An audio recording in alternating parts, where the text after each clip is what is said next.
বিশেষ করে শরীফ ওসমান হাদির যেই হত্যার ঘটনা ঘটেছে আমরা দেখেছি এখন পর্যন্ত সরকার আসামিদেরকে গ্রেফতার করতে ব্যর্থ হয়েছে।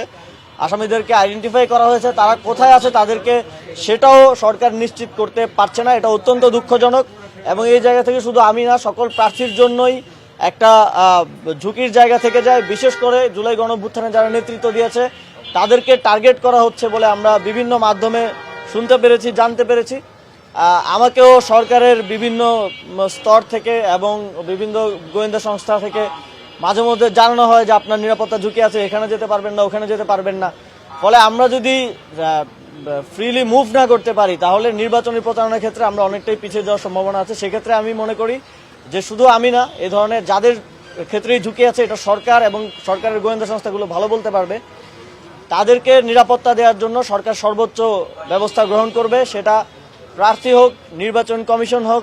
এই সম্পূর্ণ প্রক্রিয়ার সাথে যারা জড়িত আছেন সকলের নিরাপত্তা দেওয়াটা সরকারের এবং আইনশৃঙ্খলা রক্ষাকারী বাহিনীর দায়িত্ব। আমরা শহীদ ওসমান হাদির মতো অবস্থা যেন আর কারো না হয় এবং এর মধ্য দিয়ে দেশের পরিস্থিতি অস্থিতিশীল করা, নির্বাচন বানচাল করা এবং বাংলাদেশকে একটা অন্ধকারের দিকে ঠেলে দেওয়ার সুযোগ যেন কেউ না পায়, সেটা সরকারকে নিশ্চিত করতে হবে।